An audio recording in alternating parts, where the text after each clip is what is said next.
He who finds a faithful friend finds a treasure. Magandang buhay mga katiyats, welcome back sa ating treasure marker analysis at meron tayong natanggap dito classic marker for giveaways. Ito ang maganda dahil madaling mahanap ang mga giveaway kaysa mga big deposit. Bago tayo magpatuloy sa ating analysis, shout out muna tayo.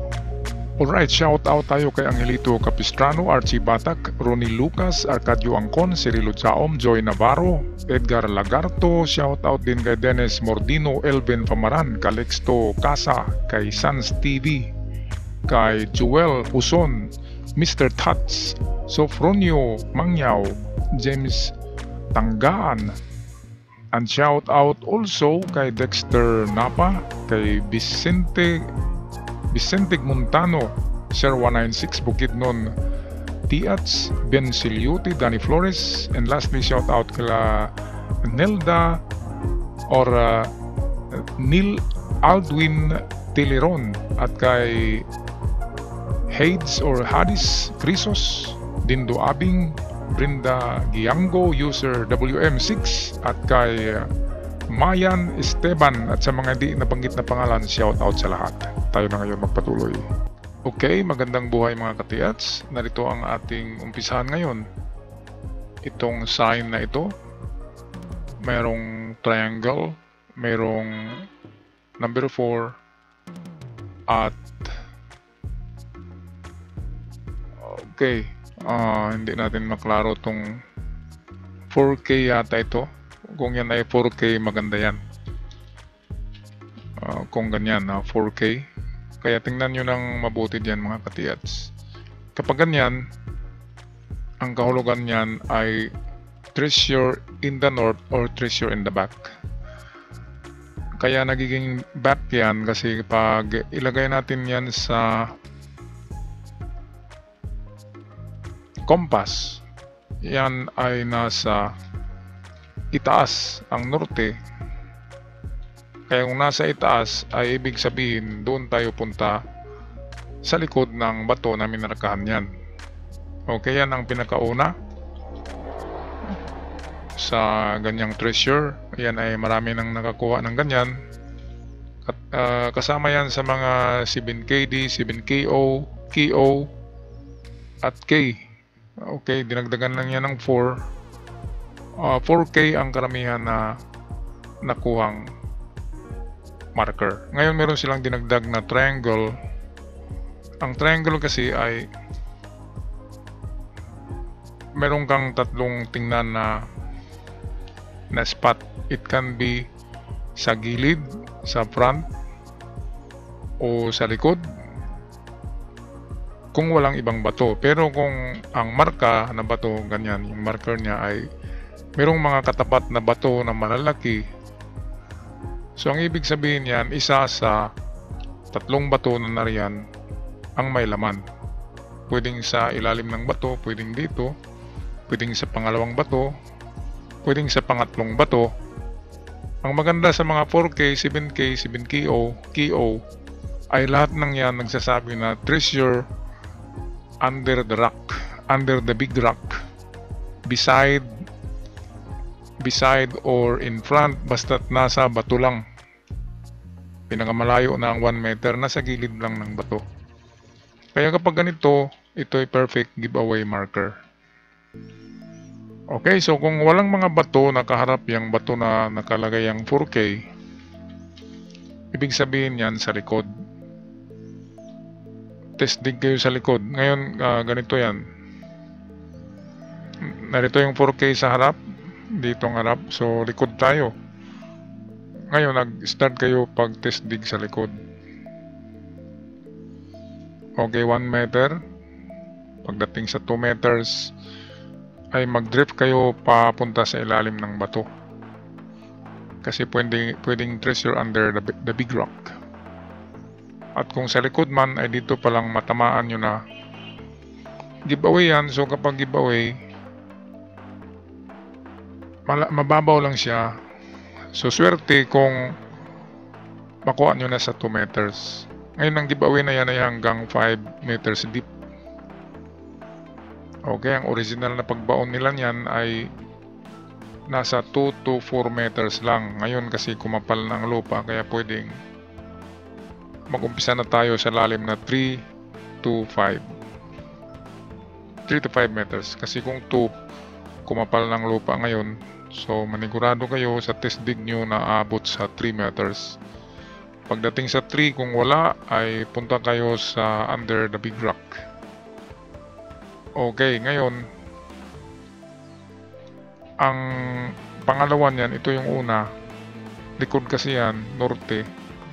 Ngayon pwede rin na nag-ano lang diyan ang hapon, itong decoy lang yung likod.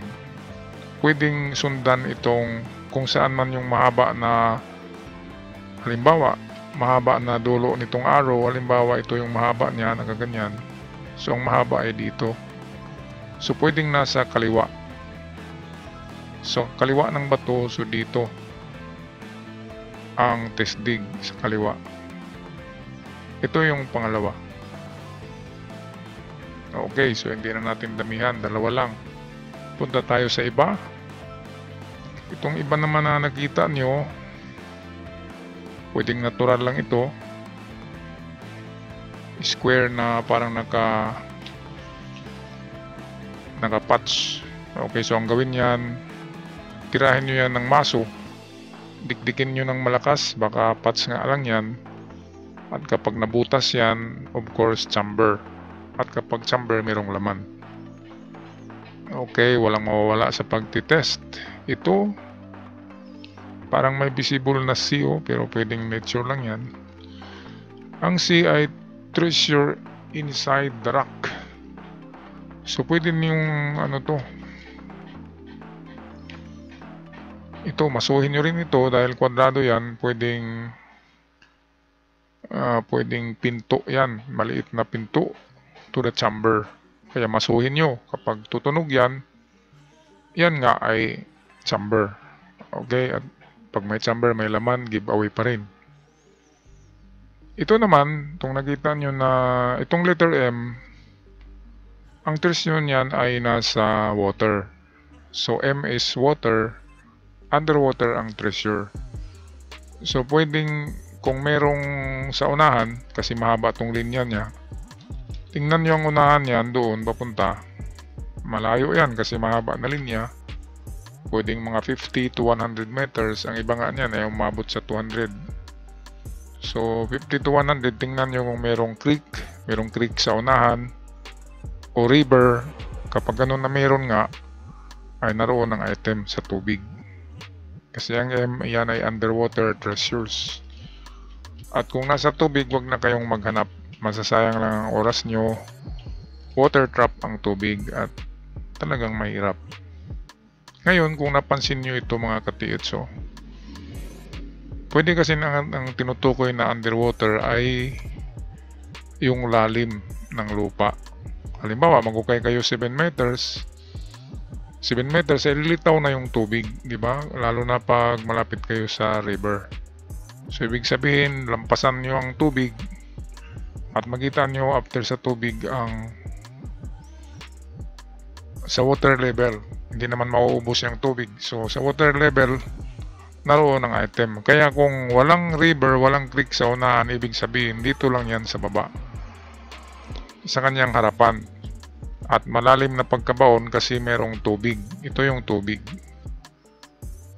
Ito rin yung kanyang pointer, itong gitna na parang B. So ito yung tinuturo niya. Ngayon meron akong nakita diyan na supporting sign. Ito yung mga linya-linya. Kung napasin nyo to, sundan nyo ang mga linya-linya. Ayan o. Ano bang napansin nyo sa pattern? Ayan mga katiitso. So ang pattern ay parang nag-B, ganyan. So direksyon papuntang baba, or can be papuntang 5 meters in front. Kasi kung B talaga ito, yan ay 5 meters in front. Punta kayo sa front niya in 5 meters at doon kayo mag test dig. So meron lamang tayong dalawang distansya dito, 1 and 5 meters. So 1 dito lang mismo sa kanyang harapan, at pangalawa ay papunta tayo sa 5 meters sa harapan pa rin niya na direksyon. Ngayon meron tayong isang napakagandang marker dito mga katiyats. Ito yan. Ito yung kasama ng mga 7K, KO, OK. Ang OK ay treasure under the rock yan. Kapag O ito at ginawa lang na parang triangle, under the rock.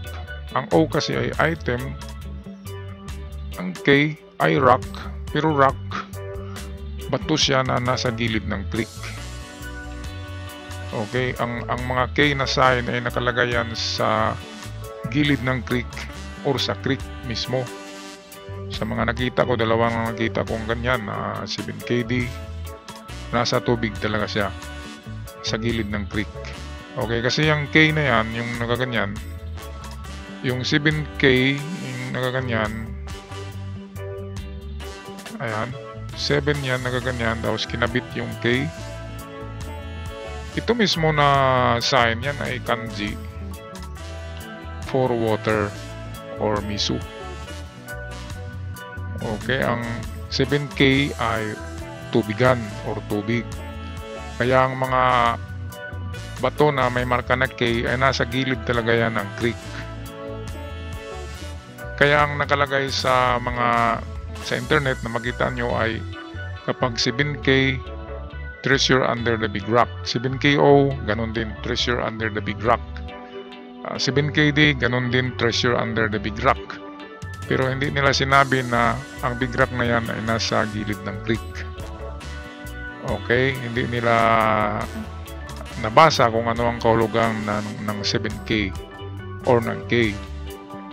Okay, yan ay pinagdikit na 7K, yung nagaganyan, 7K pa rin yan, ito. Kaya tubig pa rin yan. Ang bato ay nasa tubig. Kaya hanapin nyo ang bato sa ito na direksyon, itong tinuturo ng arrow. Diyan. Hanapin nyo ang bato diyan na direksyon na malapit sa creek, sa portion dito. Ngayon kung walang creek, baka ang lugar na yan ay dried creek. Kaya sundan nyo lang ito kung saan magturo yan. Doon kayo magukay. Okay, dito lang magukay sa gilid ng bato. Example, ito yung bato na yan, ito yung lupa. Ito yung K, 7K yan. Ito 7K ang nakalagay dyan. At yung triangle yan ay arrow, nagaganyan yan. So dito ang turo niya, ito na portion. Distansya. Anong abang distansya? Karamihan yan 4 to 5 meters lang. So 4 to 5 meters. Pinakamalayo yan. Ang karamihan yan ay nasa gilid lang talaga ng bato. So dito lang. Ito yung inyong number 1. Gilid ng bato na tinuturo nitong arrow. Ito na arrow. Tinuturo niya ito. Gilid na kanan ng bato. So itong mga 7K, 4K, triangle 7K, OK, KO, lahat yan ay mga giveaway treasure mababaw hanggang 5 meters, 2 to 5 meters. At lahat ng yan ay hindi lalayo sa bato na minarkahan. Yung bato na may marka, it's either ay nasa itong, katulad dito mayroong arrow, sa tinuturo niya ng arrow, pwede ring sundan nyo ang direksyon ng compass. Unahin yung east, and then kung wala, sa west, bago kayo pupunta sa natitirang north and south. Ganyan lang, kasi hindi naman yan binabaon nila na hindi